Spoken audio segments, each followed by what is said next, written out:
Adilabad natural సేంద్రియ పద్ధతిలో సాగు చేస్తున్న ఉత్పత్తుల కేంద్రమని కలెక్టర్ రాజేష్ షా తెలిపారు.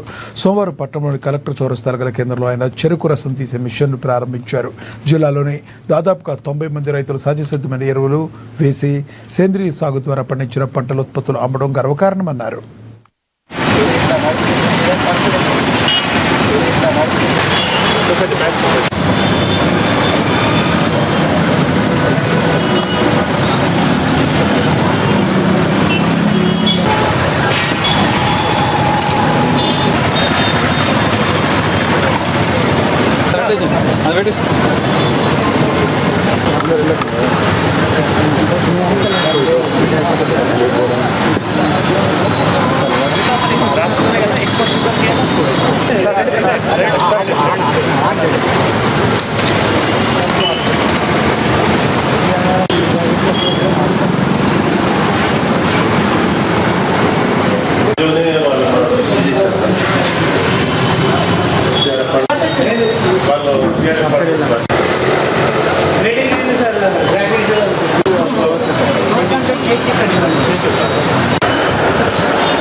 ఆదిలాబాద్ న్యాచురల్స్లో చెరుకు రస్ ఏవైతే జ్యూస్ ఉన్నాయో వాటికి సంబంధించిన ఇక్కడ మషీన్ ప్రారంభించడం జరిగింది.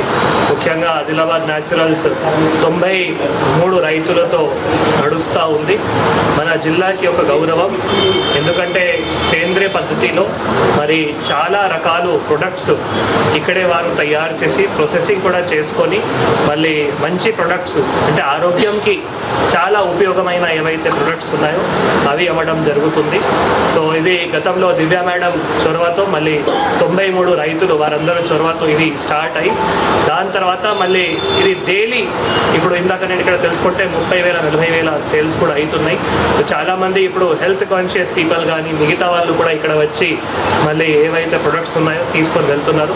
ఇప్పుడు ఇది కూడా ఈరోజు చెరుకు రస్ ఏవైతే ఉన్నాయో న్యాచురల్, సో మనం ఏం యాడెడ్ షుగర్ లేకుండా చాలా స్వీట్ చాలా హెల్దీ ఆ చెరుకు జ్యూస్ కూడా ఉంది. కాబట్టి నేను అందరూ ఆదిలాబాద్ పట్టణంలో ఉన్న ప్రజలకి కోరుతున్నాము, దయచేసి ఇక్కడికి వచ్చి మళ్ళీ మీరు చెరుకు జ్యూస్ కూడా టేస్ట్ చేయాలి. వారికి మనం ఎంత సాయం చేయగలిగితే అంత మంచిది.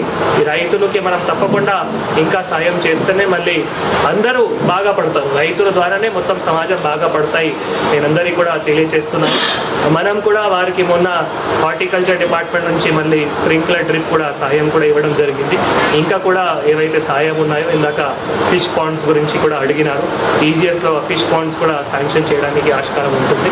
సో అందరూ కూడా రైతులు 93 రైతులు మరి ఇంకా ముందుకు వెళ్ళి మళ్ళీ వారు చాలా అవార్డ్స్ కూడా ఇప్పటివరకే చాలా అవార్డ్స్ కూడా రాష్ట్రంలో మొత్తం సాధించారు. సేమ్ ఇదే స్ఫూర్తిలో ఇంకా కూడా వారు ముందుకు వెళ్ళాలి. వారందరూ ధన్యవాదాలు, శుభాకాంక్షలు.